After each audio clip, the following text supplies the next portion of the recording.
Hola, les habla el pastor Osvaldo Vargas de Iglesia Cristiana Resplandecer en las Naciones.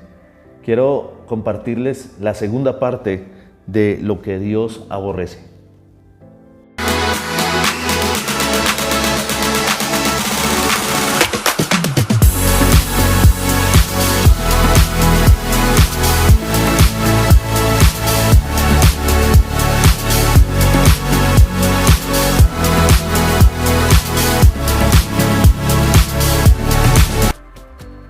Como les decía, en la primera parte vimos que habían 4 cosas que Dios aborrecía: los ojos altivos, la lengua mentirosa, las manos que matan al inocente y el corazón que trama el mal. Y en esta mañana veremos las otras 3 cosas que Dios aborrece, porque son 7. La quinta es los pies que corren a hacer lo malo.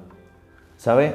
Como conocemos en la palabra de Dios, dice que Dios es bueno y que todo aquel que viene de Él debe practicar la bondad, lo bueno. Pero los que cometen iniquidad no entrarán en el reino de Dios. Y en la palabra de Dios encontramos un texto en el libro de Gálatas, capítulo 5, versículo 21, dice: la envidia, las borracheras, las fiestas desenfrenadas y otros pecados parecidos.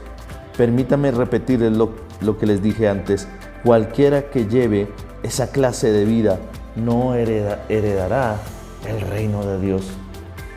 Y sabe, como lo acabamos de leer, todas estas cosas hacen parte de la maldad, de lo que daña a este mundo, de lo que nos daña interiormente.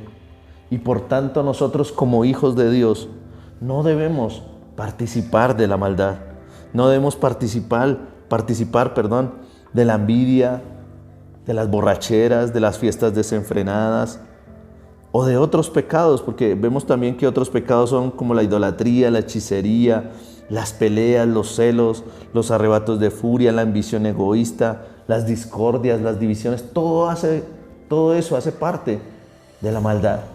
Y nosotros, como hijos de Dios, debemos resistir la maldad. Y la palabra de Dios también es muy clara cuando dice en Santiago 4, versículo 7: así que humíllense delante de Dios, resistan al diablo y él huirá de ustedes. Pero es importante que, como lo dice este texto, debemos humillarnos delante de la presencia de Dios para no correr a la maldad. Y si lo hacemos, podremos resistir al diablo y él huirá, él se irá de nuestras vidas. Podremos sacar corriendo todo lo que nos lleva a caminar en la maldad. Decía hay Proverbios que no debemos correr al mal, no debemos correr a lo que nos muestra el mundo, porque normalmente nuestros pies, lamentablemente, corren a hacer lo malo. Y no debemos correr a hacer lo malo, debemos correr hacia Dios, debemos correr hacia su presencia y permitir que Él nos cambie y nos transforme. Porque si nos dejamos llevar por el mal, nuestro fin será la muerte, y no solo la muerte física, la muerte eterna. La otra cosa que Dios aborrece, la sexta, es el testigo falso que respira mentiras. ¿Sabe? Como se lo decía anteriormente, somos hijos de Dios, somos portadores de su gracia, y por lo cual debemos guardar nuestra boca de hablar engaño, de hablar mentiras. Cuando hablemos, debemos hablar honestamente con nuestras palabras, no creando contienda unos con otros, sino siendo testigos de lo que es verdaderamente justo y verdadero. La Reina Valera dice que Dios aborrece el testigo falso que habla mentiras. Qué triste es saber que hayan personas que se presten para ser testigos y hablando mentiras de otra persona, sabiendo que esa persona que está siendo juzgada puede ir a una condena grandísima Y solo porque muchas veces esos testigos son comprados con dinero o con quién sabe o qué otra cosa, pero lamentablemente se prestan para hablar mentira, para hablar engaño de otra persona. Y la palabra de Dios dice en el libro de Proverbios, capítulo 19, versículo 5, el testigo falso no quedará sin castigo, el mentiroso tampoco escapará. ¿Sabe? Dice la palabra de Dios también que nosotros tendremos que dar cuenta de nuestras palabras cuando estemos delante del trono de Dios. Entonces debemos eliminar el decir mentiras, el hablar engaño y más de otras personas. La séptima cosa que Dios aborrece es aquel que siembra discordia entre sus hermanos. Dice la Nueva Traducción Viviente, el que siembra discordia en una familia. Esta semana tuve la oportunidad de compartir una palabra también con la iglesia, donde dice también en las bienaventuranzas que bienaventurados los pacificadores, porque ellos serán llamados hijos de Dios. Y Dios nos llama a que haya paz en medio de nuestros hogares, en medio de nuestras familias, a que seamos pacificadores. El anhelo de su corazón es que realmente nos tratemos con amor, porque como lo decía allí, el que siembra discordia es una de las cosas que Dios aborrece. Dios aborrece a aquellos que son generadores de conflicto, de pelea, de riñas, de contiendas. Y sabe, los hijos de Dios son miembros de un solo cuerpo, porque dice la palabra de Dios en 1 Corintios, déjeme buscarlo, 1 Corintios, capítulo 12, versículo 12. Dice así la palabra de Dios: el cuerpo humano tiene muchas partes, pero las muchas partes forman un cuerpo entero. Lo mismo sucede con el cuerpo de Cristo. ¿Sabe? A veces no entendemos que en la familia hay diferentes partes, el papá, la mamá, los hijos, pero todas esas partes forman un solo cuerpo. Una familia es un solo cuerpo. Y sabe, a veces no comprendemos que somos bastante diferentes. Una cosa piensa el papá, otra cosa piensa la mamá, otra cosa piensan los hijos.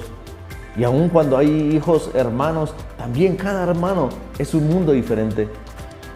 Pero a pesar de que somos diferentes, debemos tolerarnos, debemos comprendernos y no debemos permitir que haya discordia entre nuestros hogares. Porque si realmente somos hijos de Dios, como se lo decía y como lo dice la bienaventuranza, si somos hijos de Dios, realmente somos generadores de paz. Por eso Satanás siempre ha querido traer división a la iglesia. Siempre ha querido traer contienda. Siempre ha querido separar y dividir las familias, como lamentablemente hoy en día se separan y se divorcian familias. Y lamentablemente a veces no vemos más allá. Nos dejamos llevar por el orgullo, por la altivez. Nos dejamos llevar por el rencor. Y no vemos que muchas de esas decisiones que toman estas parejas, estos esposos, afectan a esos niños. Pero lamentablemente más adelante nos estamos quejando de una sociedad que hay mucho borracho, que hay mucho drogadicto, que hay muchos habitantes de calle. Pero sabe, muchos de esos habitantes de calle, drogadictos, alcohólicos, que hay en medio de las calles, fueron frutos de una pareja, de una familia, de un hogar que vivió en discordia y terminaron separándose. Y por eso nosotros como hijos de Dios debemos esforzarnos en vivir como lo dice la palabra de Dios aquí en el Salmo 133. Dice, qué maravilloso y agradable es cuando los hermanos conviven en armonía. Pues la armonía es tan preciosa como el aceite de la unción que se derramó sobre la cabeza de Aarón y corrió por su barba hasta llegar al borde de su túnica. La armonía es tan refrescante como el rocío del monte Hermón, que cae sobre las montañas de Sión, y allí el Señor ha pronunciado su bendición, incluso a la vida eterna. Qué bello es que en medio de una familia haya armonía, haya paz, haya entendimiento, que podamos realmente comprendernos los unos a los otros y llegar a amarnos en medio aún de nuestras imperfecciones. Por eso mi invitación es a que terminemos este tiempo orándole a Dios y pidiéndole que estas otras tres cosas que vimos, de las cuales el Señor, Dios Todopoderoso, aborrece, nosotros también las aborrezcamos y podamos vivir como lo decía aquí la palabra del Señor, vivir en armonía. Esa armonía que es tan refrescante como el rocío, es tan hermosa, dice la armonía es tan preciosa como el aceite de la unción. Qué bueno que nosotros buscáramos día tras día, no corriéramos, como se lo nombraba allí, con la quinta cosa que Dios aborrece, que no corriéramos al mal, que no seamos testigos falsos y que no sembremos discordia en medio de las familias. Orémosle al Señor. Padre Santo, te damos gracias, Señor. Gracias, Padre Celestial, por esta segunda parte que me has permitido enseñarle a tu pueblo a través de tu palabra. Te pedimos, Espíritu Santo de Dios, que conforme a este texto de Proverbios 6, podamos aborrecer lo que tú aborreces. Que nosotros, Señor, no corramos al mal. Que nosotros no seamos testigos falsos, Señor. Y que en medio de nuestros hogares siempre reine la armonía, que no haya discordia, Señor, que no haya división, que no haya contienda. Padre Santo, que día tras día sean más las familias, Señor, que viven en armonía, que viven en paz, que viven llenas de amor, llenas de tu presencia. Porque así como lo decía el Salmo, esa armonía es como el aceite y la unción. Baja por la cabeza, Señor, y cae sobre viene por la cabeza que es el sacerdote y cae sobre los hijos, sobre toda la familia. Por eso te damos gracias, Señor. Gracias, Padre amado, por tu palabra, porque cada día, Señor, nos exhorta y nos lleva, Señor, a vivir conforme como a ti te agrada, Señor. No como a nosotros nos agrada como seres humanos, sino como a ti te agrada. Yo creo, precioso Rey, que conforme a estos mensajes, Señor, estas familias, estos hogares que escuchan esta palabra, Señor, aborrecerán lo que tú aborreces. En el nombre poderoso de Jesús. Amén y amén. Quiero pedirle también, por favor, que denle me gusta, comparta este mensaje, que será de gran bendiciones para más familias, para más hogares. Y no olvide que esto fue una palabra fresca para tu vida. Bendiciones.